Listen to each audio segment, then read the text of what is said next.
Eyang, apakah maksud Eyang dengan nyanyian itu? Sinto Gendeng tertawa.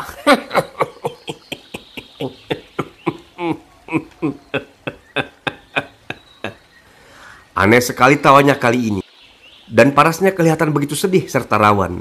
Kemudian ketika dia berkata, jelas suaranya itu bergetar, tanda dia tak dapat menahan sesuatu yang menyesak di lubuk hatinya. Aku sudah bilang bahwa hari ini adalah hari penghabisan kau berada di Gunung Gede ini bersamaku. Mengapa demikian, Eyang? Wiro garuk-garuk kepalanya. Karena segala ilmuku telah kupasrahkan kepadamu. Karena hari inilah saatnya bagimu untuk turun gunung, memasuki alam dunia luar, membawa garis-garis kehidupanmu sendiri yang telah ditentukan Gusti Allah. Sinto Gendeng diam seketika, kemudian diteruskannya. Sebelum kau meninggalkan puncak Gunung Gede ini, ada satu tugas yang mesti kau lakukan. Tugas apakah itu, Eyang? Tanya Wiro Saksana. Lagi-lagi digaruknya kepalanya yang berambut gondrong itu.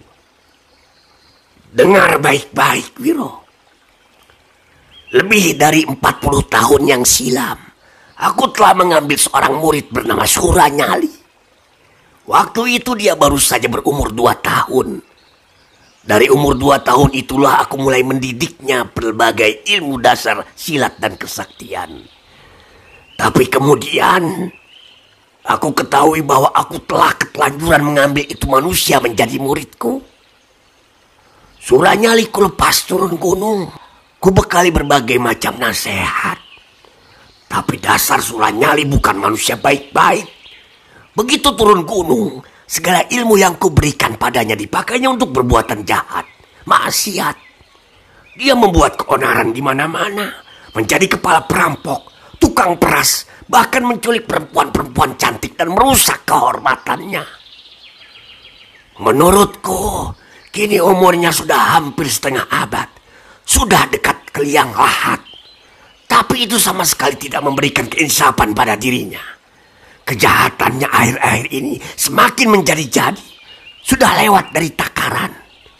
Kini dia tengah menyusun rencana busuk terhadap Pajajaran.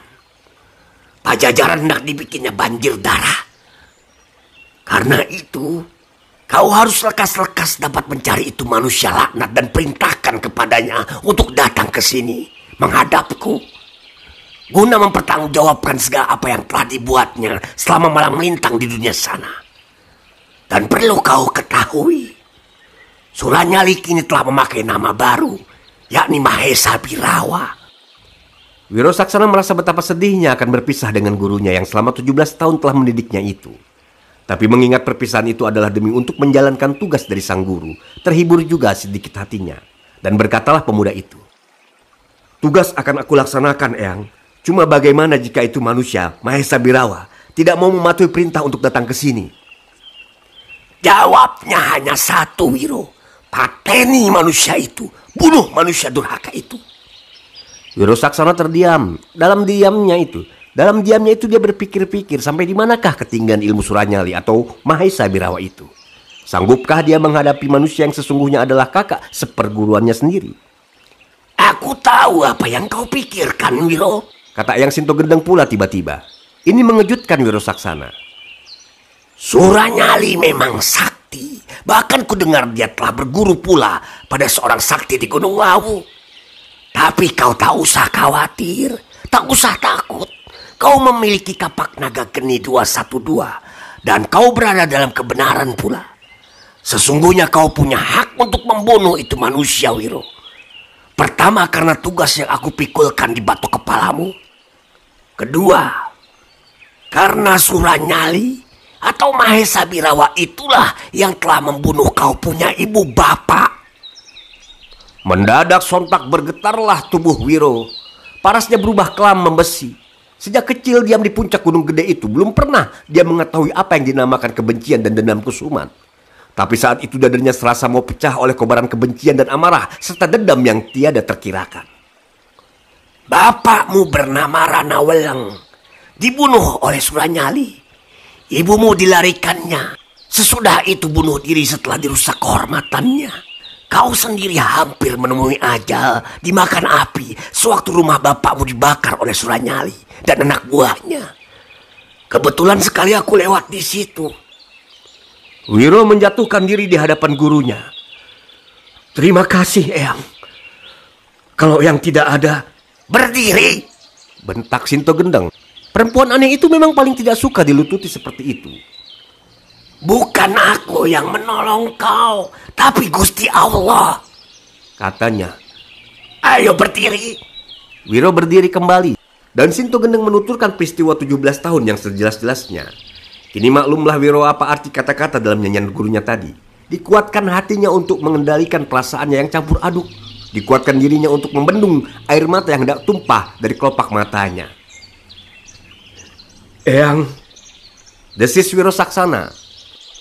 Sewaktu Eyang turun ke kampung Jatiwalu itu, mengapa Eyang tidak langsung turun tangan?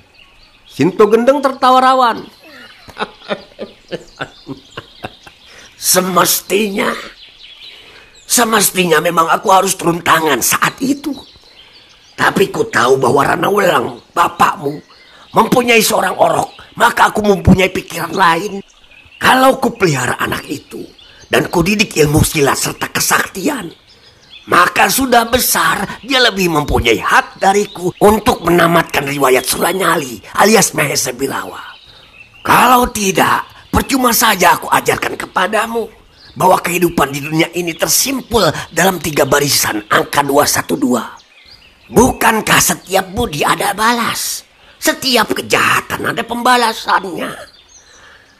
Tuhan telah menolongmu, berarti itu angka 1. Suranyali membunuh orang tuamu, berarti itu angka 2, Wiro. Jangan sekali-kali kau lupakan. Menurut Eyang, apakah manusia keparat itu masih ada di kampung Jatiwalu bersama anak buahnya? Yang aku tahu ialah bahwa manusia itu hendak membuat Pajajaran banjir darah. Karenanya, seret dia ke sini sebelum hal itu terjadi. Dan kalau dia tidak mau, pateni saja. Sunyi selang beberapa lamanya. Kedua orang itu tenggelam dalam alam pikiran masing-masing. Kau akan berangkat sekarang, Wiro? Pemuda itu tak segera menjawab. Kemudian dia mengangguk perlahan. Ucapanku yang terakhir, Wiro. Mulai saat kau turun gunung, pakailah nama Wiro Sableng. Itu lebih baik bagi kau. Gurunya Gendeng, muridnya Sableng.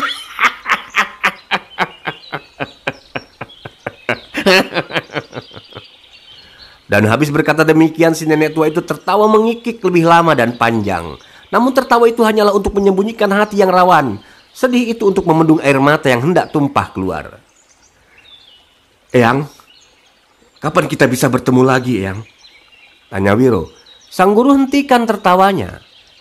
Selama langit masih biru, selama hutan masih hijau, selama air sungai masih mengalir ke laut, kita pasti bertemu lagi, Wiro Sableng.